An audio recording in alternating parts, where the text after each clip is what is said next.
এটা হেভি হচ্ছে sorry very good রেসটা ছেড়ে দিছে ওরা ছেড়ে দিছে ওই দেখেন বইটা দেখেন ইয়ে হয়ে গেছে বইটা স্লো হয়ে গেছে ওদের দুজনই ছেড়ে দিল নাকি বুঝলাম না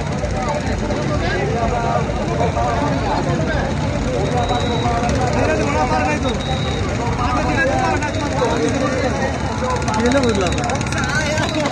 ও তাই নাকি